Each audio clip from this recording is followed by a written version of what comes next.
Yaxşı, bismillah var ha. Namazda bərk yoxsa asıdan deyilməlidir. Bunlar həm təcriddir, həm də əhkamatın dəstəmizdir. Bizim dərsimiz nədir? Təcridin tarixi və fiqhi məsələləri. Namazda bismillahın asa və ya da bərk oxunmalığı.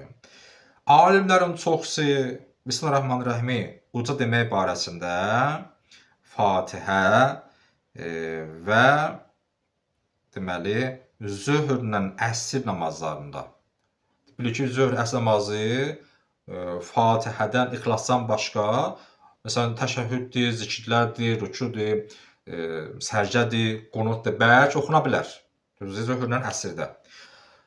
Amma deyir, Fatihədə, zöhrlə əsrdəki Fatihəni İxlasdan başqa yerə qalanlar hamısı bərk oxuna bilər. Sübhlə, şam namazı kimi. Deyirlər ki, biz Fatihənin əvvəlində və surənin əvvəlində olan o ki, Bismillah var, onu bərk deyək. Niyyət, Allah-u Ekber. Bismillahirrahmanirrahim. Başır nə? Qul huvallahu əhəd. Asa deyirik. Təkərrəm. Zöhrün əsr namazı asla qılınmalıdır.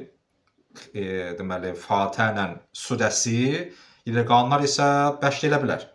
Deyir, baxma ki, asa deyilməlidir surə ilə İxlas. Surə ilə İxlasla Fatihə, İxlasla Fatihənin Bismillah yalnız bu cümlə bərk oxuna bilər.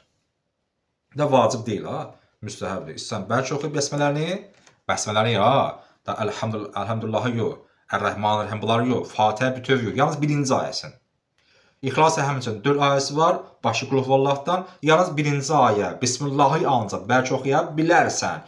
Vacibatdan deyil, müstəhəbdir. İstəsən bərk, istəsən asadan oxuyub. Əgər o bu rükətlərdə, indi gəlirsən 3 və 4-də oxumaq istəyirsən Fatihəni, bilirsiniz də 3 və 4 rükətlərdə hamımızın bizim seçimimiz var.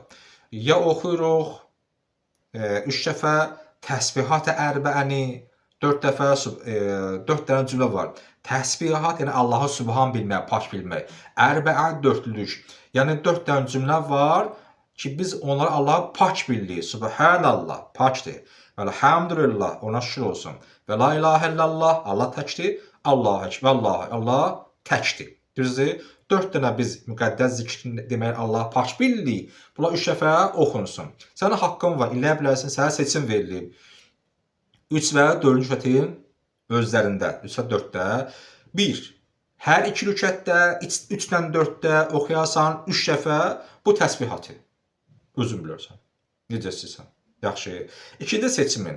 Hər 2 rükətdə, yəni 3 və 4-də oxumursan təsbihatı, oxursan tək Fatihəni. Tək Fatihə, belə zalin və salam. İxlası oxumursan. Yaxşı. 3-dən 4-də oxuyasan, bu Fatihəni ancaq. Bu da elə bilərsən. Bu ikinci seçimin. Bir seçimin də var ki, 3-dən 4-də hasında səsən Fatihəni oxu, hasında səsən oxu belə zat. 3 dəfə oxu təsbihatı.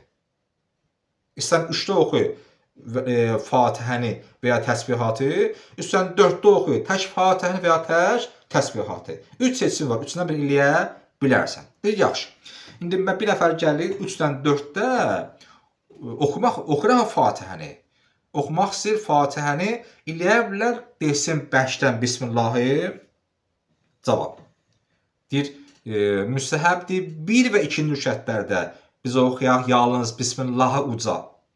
Bəs 3-4-də necə? O 3-4-də ki, biz Fatihəni əvəz edirik. Əvəzində oxuyur təsbihatın. Burada Bismillahı necə oxuyaq? Bəlkə olsa uca. Onun cavabını deyim, keçək.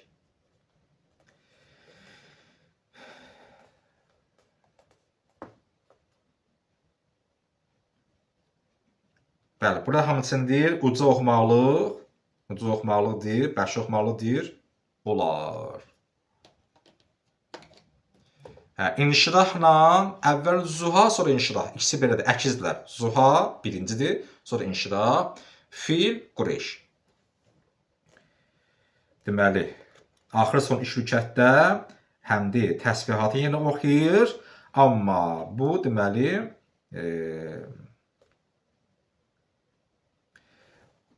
sübhlə şam xiftənində bəlkə oxuna bilər. Zöhrəsirdə yox. Zöhrəsirdə çünki sən təsbihat ərbəəni asını oxumalısan axı.